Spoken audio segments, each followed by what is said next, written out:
Perfect. I'll put these right there.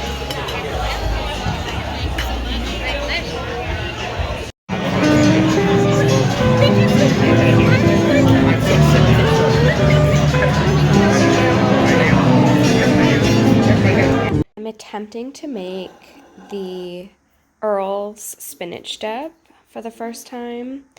So I have cilantro and dill. Thought it was parsley, but it's actually dill. Garlic powder, kind of sus. Salt and pepper, and then some cloves of garlic as well. And then I'm going to blend up some frozen spinach and some canned artichoke. And a little bit of skim milk to help it blend.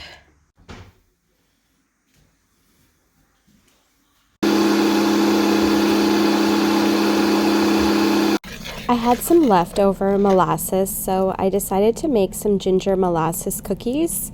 So first I added 2 cups of granulated sugar and stirred the clumps out of that. I probably should use a sieve, but I get a bit lazy. And then I added some melted butter onto that, mixed that up. Next up was adding 2 eggs, one by one, and combining them to the mixture. Once that was a smooth consistency, it was then time to add in the molasses. So the recipe called for 250 ml or 1 cup of molasses. I just wanted to finish up what I had, so I think I probably put maybe an extra 20 milliliters in there, so not too much, but I definitely feel like my cookies turned into like a gingerbread, so I'm wondering if the extra molasses maybe added to that effect. Stir, stir, stir. Stirring that all so that it's a nice brown consistency, like that. Next, we whisked together a dry ingredients bowl with 4.5 cups of all-purpose flour. Again, should have used a sieve, but living life on the edge by taking the clumps out with a fork. Next up, I added some pecans to the mix. I had caramelized these pecans myself by adding some maple syrup, raw sugar. Next, I added some cloves. I really wanted to make sure that it had a clovey presence, so I added a few extra, but I would definitely stick to like maybe 3 cloves because I would have certain chunks of the finished product that just straight up tasted like clove. It was almost like eating a cup of chai, Indian chai. I added in some baking soda, handy baking soda, and then I added in a generous measure of salt. I like a little bit of salt in my cookies, and I didn't feel like I tasted it that much. I then added a little bit of the dry ingredients into the wet molasses syrup. This was the final product. That's icing sugar, like vanilla icing sugar. So it's been a minute since I've vlogged, which it's been a very busy month and a bit. I'm excited to have a little bit of a recap, and I tried something new for the first time, which is Vlogtober. Almost done my hourglass primer, yay. Premise of Vlogtober, if you're not familiar, is to vlog every single day in October, 31 days, and then some of the content should be like fall themed or Halloween themed. And so I was really excited to do it, and I never expected that it would be easy, but wow, you really have to pre-plan so much content.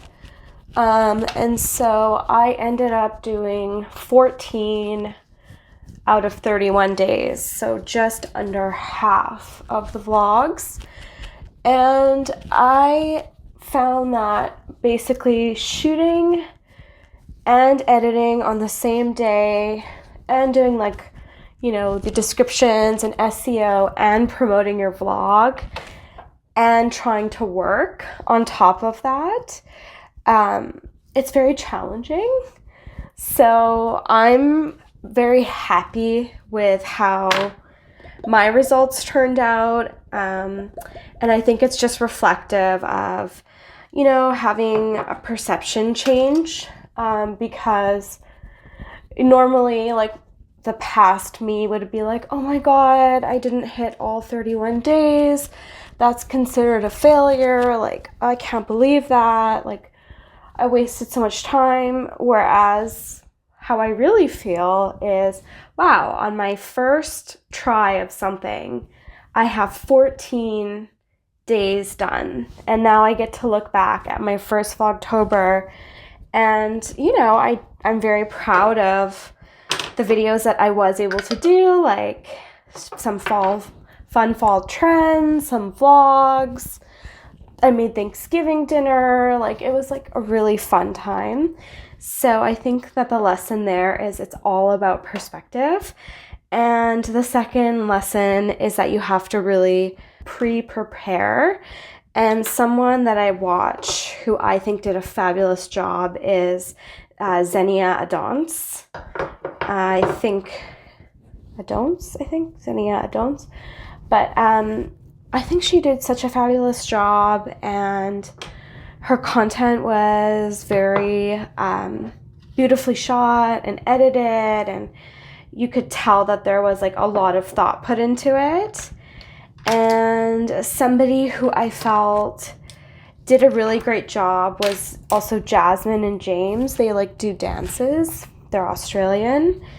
But I did notice with them, because they have such a huge community, that if they didn't post something that day, their fans were like, some of them were just like pointing it out or getting very angsty.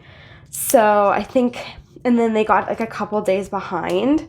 So I definitely think you have to be like 2 steps ahead and shoot a lot of content and then do like a mix of content. It's Vlogtober. And then the next thing that happened in the middle of October was I went viral.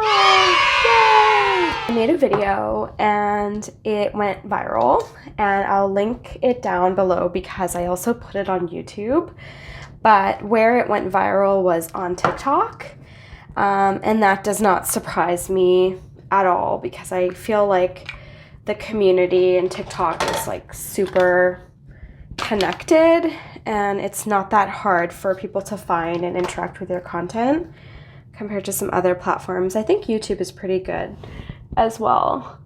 But yeah, I made this video about, and you know, it's kind of ironic as well, because I've been on social media in a somewhat professional capacity now since 2013. I had a page called The Screen Girls, which was something that I worked on, where we would interview different artists and creatives, and then that led to the formation of Vellum, which is what I do now. So yeah, Bain, you know, done tons of interviews, like just done tons of like product work and like explainer videos, and like really trying to help people understand how to use essential oils for mind and body. But the funny part is it's none of those videos are my first viral video. In fact, my first viral video took 6 minutes to record and maybe 10 minutes to watch over, very lightly edit, and then post. And so let's just call it 15 minutes of work. So I got 2.3 million views. And so I just think it's funny. And of course it makes sense, because the diddler is a very hot topic, perhaps the hottest topic since last year. for better or for worse, because I know it's a really sad subject. But I basically shared this story, and it sort of resonated with people. So I wanted to share with you kind of what it looks like and what it feels like to go viral. So I published the video, I want to say around October 14th. And I published it, and I literally went to sleep. And I woke up the next morning, and I had 900 comments and hundreds of follows. I had mentions. I had tons of likes, like probably maybe let's say 40,000 likes or something like that. What I experienced was from about October 14th to October 18th, my post just kept getting, in my previous count, I didn't even mention the reposts and the saves. So my reposts and saves just started getting what I would describe as like numbers that are like out of this world, like let's say over 100,000 kind of a thing. So I think what was happening was people are reposting, people are seeing, people are engaging. So it just continues to spew out. Felt very dazed because it was like almost like I tried to also engage with the content myself. And I was just so surprised to see these numbers. And I would check the analytics. I checked it for the first time on the 18th. And so by then it had already crossed 1 million views. And I was just so surprised to see that, because it shows you how many people have watched the whole thing.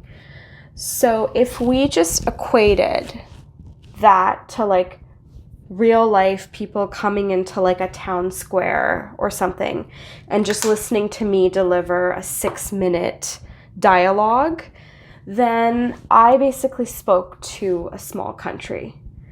And a small country all gathered, stood there and listened to me for that many moments. And when you think about that, like energetically, it's like I shared that energy with that many people, that story. It's incredible. So yeah, I have gained like right now almost 7,000 followers. So I'm pretty happy. I'm pretty excited. But it's kind of funny how everything works. It's just so random. Like, so when this all happened and my video crossed 1 million views and a couple thousand comments, I was talking to my cousins. I have a lot of them, but I was talking to 3 of them, and I was saying to them like, hey, like this is kind of interesting. Like, you know, I'm talking to, because I was like having conversations with people, and I thought it was very interesting. And so my cousins were basically like, they helped me come up with a strategy, and they were like, because a lot of the comments were like, can you read other stories, or can you share more things like this? And it coincides with Vlogtober and October. So we came up with a strategy of, let's just keep telling stories, and like, let's sit in the same place and, you know, kind of have the same look, like an animal print kind of like vibe. And yeah, like, let's just see how this works.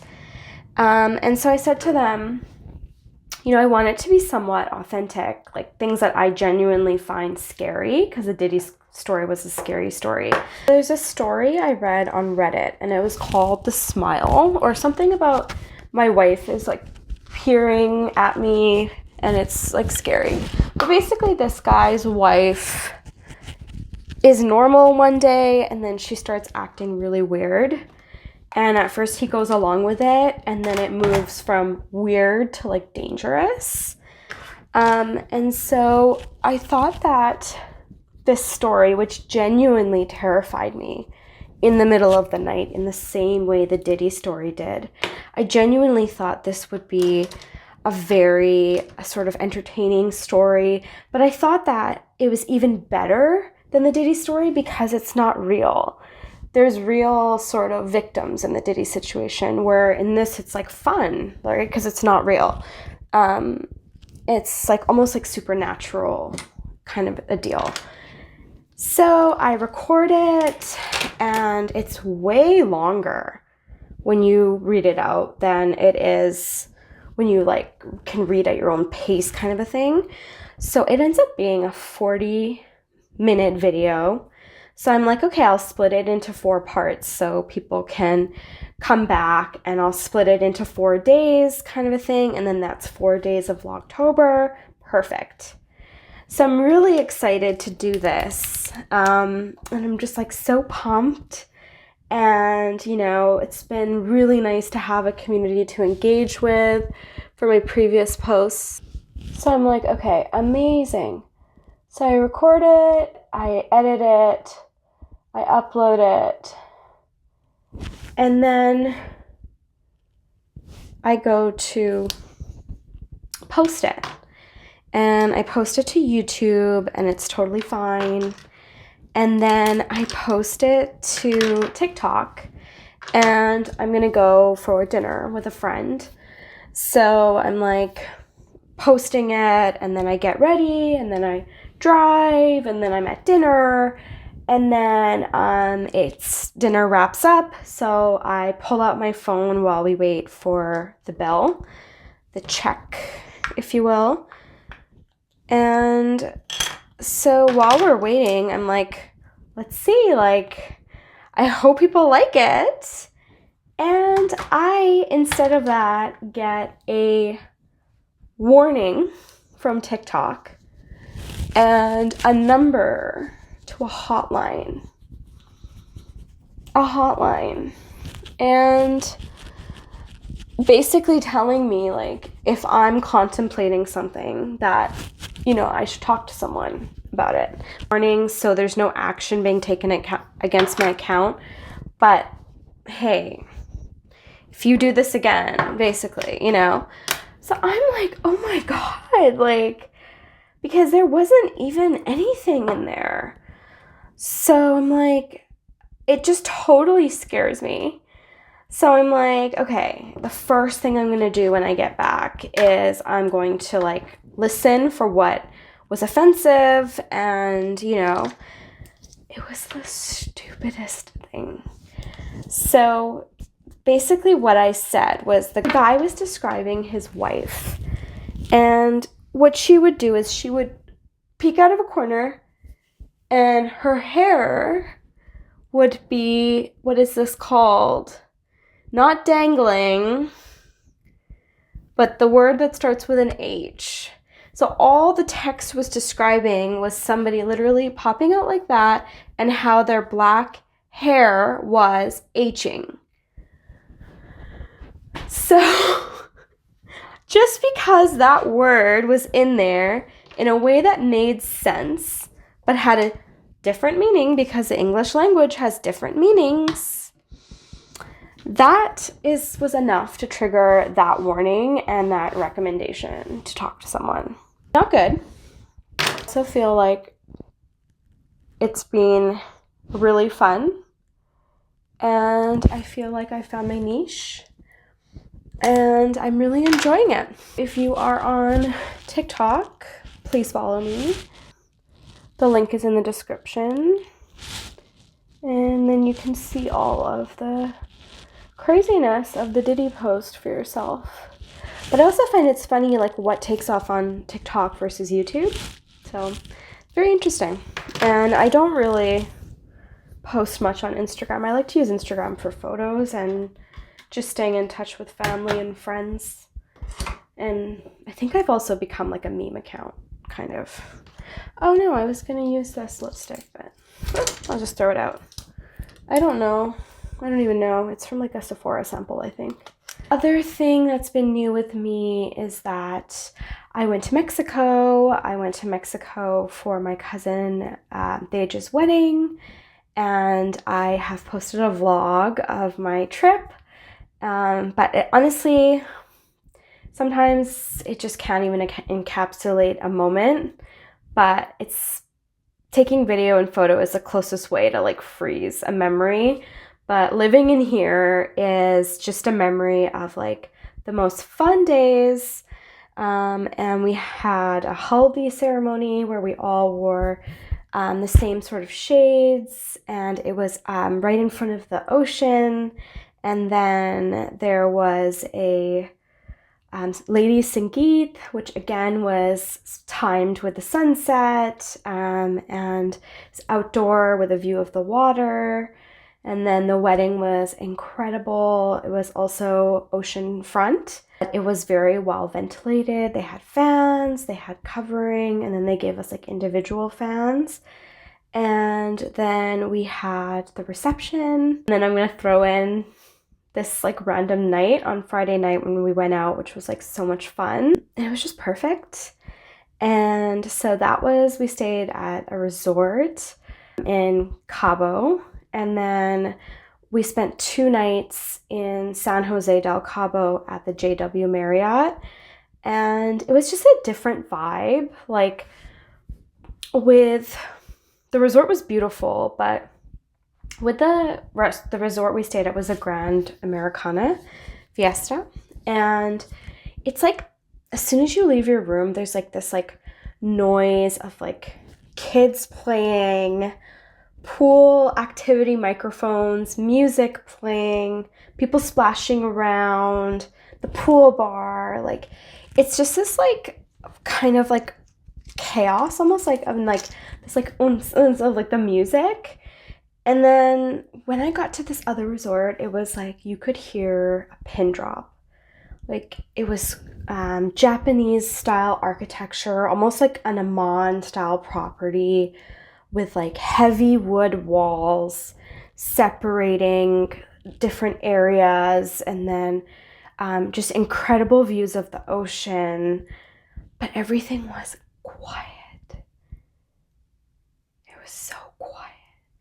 And I really think I prefer the first when I go to Mexico. I like a bit of like fiesta, you know, a little bit of a party. It's like, let's just meditate on the water, you know? I mean, like, it's just, I don't know. I think I much preferred the first one. I think maybe a mix would be nice, but the Marriott had like no nightclub or programming or activities. It was like all about relaxation and calm. So I don't know, maybe when I'm older I'll grow to appreciate that more. But I loved the wedding and I loved the vibes at the first resort. If you're planning a wedding, I would say something that, I mean, they had a lot of special details that the bride and groom did, but something that I think could be applied to any wedding moving forward that they did very well was they set up a group chat. And I think it's such a great idea. And even if you're having a local wedding in your hometown, I think it would be such a good idea to set up a group chat. And that way it's like such a great community builder, and you get to kind of recognize some people that you see at like the first or second event, and then you're like, oh yes, that's this person. Like it all kind of starts to click more. And then something that I thought was cool was like they set up a different group for like photos and videos. So you're just basically experiencing the event, because like, so you experience the event and then like a couple hours later you get all the photos, and then you're like getting ready for the next event, but you get to like look at all the photos. So it's just a nice way to like, you know, further like unify everybody. And it also, now that I think about it, is a great like souvenir almost of your wedding, or like a guest book in real time. So I really like that idea, and I think that that's something that should just be like, it's just such a great idea. I had the election, so I was not feeling well when I got back. I came back with some travel sickness. Yay! I actually wasn't feeling well the first night I got there, so I'm not sure if maybe I had some sort of bug, but I wasn't feeling well. And then just when I was getting my energy back, we had the election. For me, it comes down to the fact that no matter what your politics is, there's always an issue of safety when you're entrusting other people. And I feel that the person who was chosen does not represent safety for women. And it was just last year that Jean E. Carroll won her lawsuit, and she was expected to receive $86 million in restitution. And I don't think innocent people pay or are forced to pay $86 million. So therefore, I don't think that women are safe around that person. So I was very disappointed. To be optimistic, sometimes you need to bring issues to the surface versus skimming over them so that you can move past them. So hopefully that is what's happening here. And the last thing I wanted to talk about was the fact that I have been super busy, along with the rest of our Vellum team, with our cyber offerings. We only do 2 sales a year. One is our summer sale, and then the other sales are during this like cyber period, Black Friday, Cyber Monday. So we have been super excited to run these campaigns, and we really see this as a time for like our existing customers to replenish their stock. It's a great time to like get back in touch with people we haven't talked to in a while. And then for new customers, like I know there's so many choices, but I think new customers often get to like learn about us because our products are such great gifting products. So if you're watching this when it's published on Sunday, November 17th, 2024, you can visit our website, vellumwellness.com, and you will receive 25% off your entire purchase. And we're shipping through UPS, so if you're in Canada, then we will not be affected by the Canada Post strike. And we have an amazing selection of holiday diffuser blends. We have essential oils, we have diffusers, we have natural skincare. We have facial rollers like this Lympha facial roller, and just have a lot of amazing products, and I'm really excited for you to try them. And you can sign up for our newsletter, so you would receive notice of our Black Friday sale, our Cyber Monday sale, and our Boxing Day sale. So that is what's up on our calendar until the end of the year.